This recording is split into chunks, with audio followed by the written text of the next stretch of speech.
Pastrva. Tamo gore u planini žuborio između litica i skakao preko kamenja bistri potočak. Kroz njega sve do dna sjalo je sunce i vezlo po kamenju i po pjeskovitom dnu sjajne čipke od sjene što su ih bacali valiči. Na tim čipkama sjale su kao veliki dragulji kapljice vode što ih je stijenje otkidalo od potočka. I u tim sjajnim dvorima stanovala je krasna Pastrva. Očice se njezine krijesile na suncu, tijelo ljeskalo, a one crvene točkice po tijelu upravo su pristajale njezinu vitkom tijelu. A kako li je bila hitra i okretna, šmugnula sad ovamo, sad onamo po svojim sjajnim dvorovima među čipkama i draguljima, zaokružujući i uvijajući svoje tijelo. Lastavica, što je svila gnijezdo pod krovom najbližeg mlina, divila se toj njezinoj ljepoti, pa i sama pokušavala da lijeće tako u zavojima. Htjela je lastavica da se i njoj Pastrva divi, ali gdje je to? Niti je po uzduhu, kud je lastavica letjela nad vodom, bilo onih sjajnih čipaka što su se spletale i raspletale, niti sjajnih dragulja. A boga mi u lastavice nije bilo ni takvo odijelo kao u Pastrve. Izgledala je kao oružnik. Vidjela je to i lastavica, pa je zato cvrkutala liječući nad domajom krasne Pastrve. U tom je ona bila naprednija od Pastrve, jer je Pastrva bila nijema. Što ćemo? Tako je to već podijeljeno u svijetu. Netko ima ovo, a netko ono. Do neba ni jedno drvo ne naraste. Ali Pastrva je slušala lastavicu, a lastavica gledala Pastrvu i njezine sjajne dvorove, pa su tako obje složno uživale, pružajući jedna drugoj svoje ljepote, što ih svaka od njih nije imala. Sve je to tako lijepo bilo do jedno poslijepodne. To poslijepodne dođe na potok lijep dječačić. Bio je nježan i lijep kao što su gradska djeca koju mamice njihove mnogo glade i maze. Taj se igrao oko potoka te opazio Pastrvu. Neprestano se divio njezinoj ljepoti i nikad mu ne bilo dosta. Od toga dana dolazio bi dječak često k potoku, pa doveo i svoju malu sestricu da i njoj pokaže Pastrvu i njezine sjajne dvorove.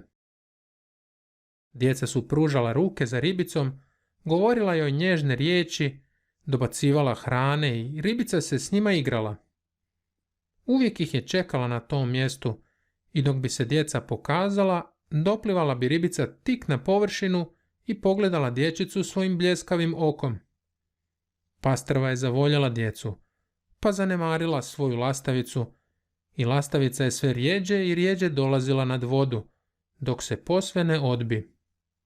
Bilo joj je jako žao na Pastrvu, gdje svoje zanemaruje poradi tuđega. Jednom joj pače i prigovorila zašto je zavoljela djecu koja se s njom samo igraju i opet će otići.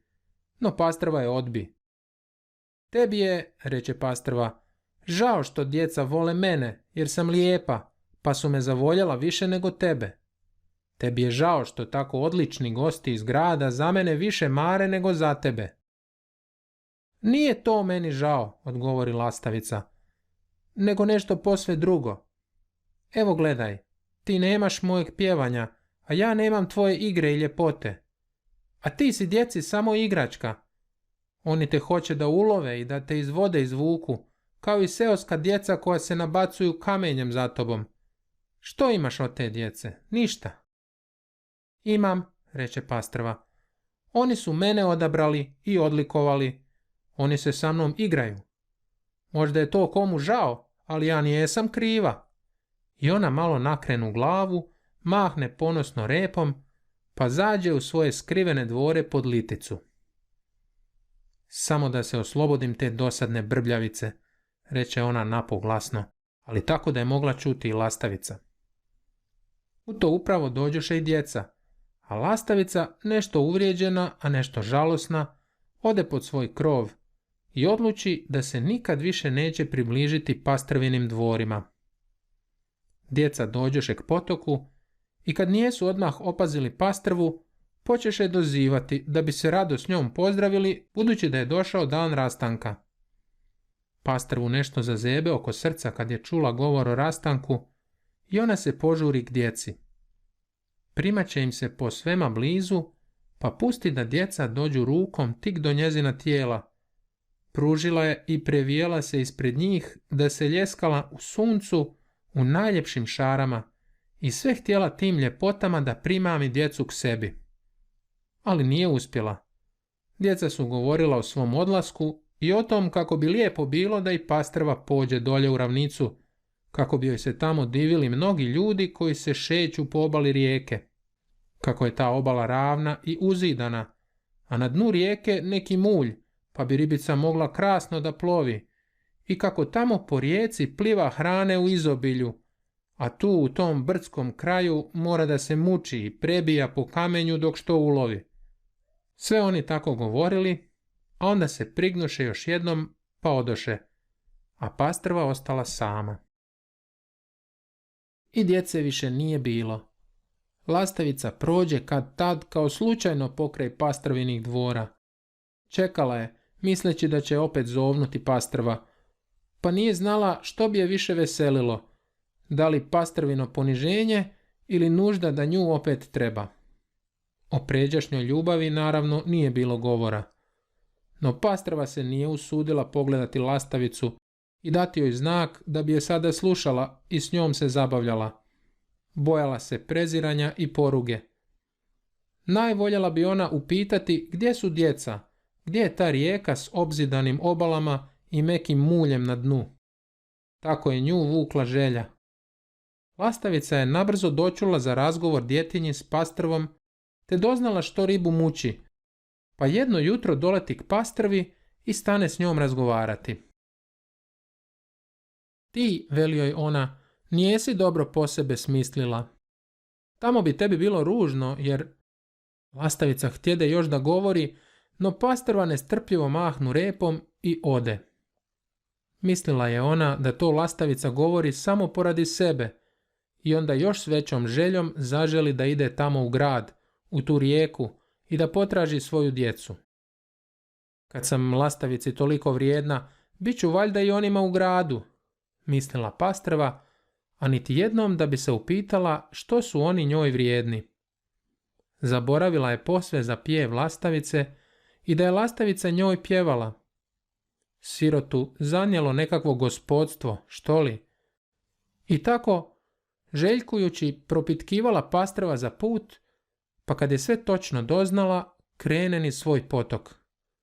Brzo se dočepa veće vode i pojuri sa svom brzinom, te ne zadugo dođe do grada, gdje je obala rijeke kamenom obložena, a na dnu je meki mulj. Do grada je doplovila uvečer, pa odmah zalovi uz obalu obloženu glatkim kamenom, a oči joj je zablještavao silni sjaj. Mjeseci, zvijezde, velike zvijezde koje od sebe razašilju sjaj, pomišljala je pastrva, a uistinu su to bile električne svjetiljke. I glazbu je čula. Obalom šetala se mnoga gospoda i gospodska djeca. Šalili se i smijali, a pastrva sve gledala i zavidjela im. Bilo je svima lijepo, ali ona se sama osjećala nekako čudno. Tješila se da će proći ta neugodnost, da će nestati kad se malo navikne. U zoru ogladni i pođe žurno na posao da nalovi hrane. No jedva se maknu, već je sretne sad nekakav veliki crv, sad komad droba, sad ovo, sad ono i najede se, a da se nije ni proletjela. Veselilo ju je kako se to bez muke sabere hrana, ali ju je opet žalostilo gdje nema veselja nad lovom. Kako bi ona prije bila silno vesela kad bi zaskočila za muhom i ulovila je iznad vode, ili kako bi projurila po vodi za svojim plijenom. Sad toga nije bilo. A i voda je gušila, mutna, blatna voda, pa mulj. Nije mogla podnijeti da joj s vodom kroz škrge prolaze komadići bilja i mesa. To je njoj bilo ogavno, a druge su ribe u tom uživale. Onda je došlo još nešto.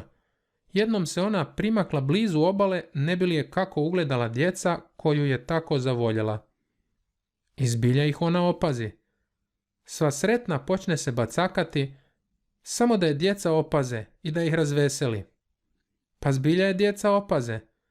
Najprije se začude gdje vide pastrvu u svom kraju, a onda viknu dječak: "Ala je ružna, ovdje su naše ribe ljepše.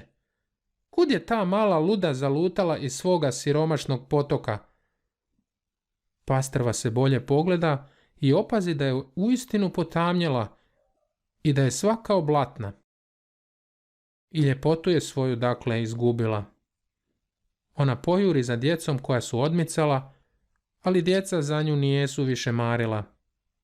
Imala su u gradu drugoga veselja i druge zabave. Samo se još jednom obazriješe na nju. Pokazali su je nekim ribarima. Ovi su potekli za njom. Ona htjede da okretno zaokruži i brzo pojuri, ali je otromila i odebljala, pa ju je mreža zahvatila. A ona pravo nije mreža ni poznavala, samo je nešto čula za nju. Kad su je potegli iz vode, ne htjedoše djeca ni kupiti za jelo, jer da to nije više prava pastrva kao što je ona u Gorskom potoku. I pravo je, uzdahnu pastrva. Nije joj bilo žao umrijeti. Bila je klonula, svega sita, nevesela, pa jedva čekala da svrši. I u času kad je posljednji put otvorila suhe škrge i usta, učini joj se da čuje umiljat pjev svoje lastavice, pa joj biješe milo, jer u tom nađe posljednju utjehu.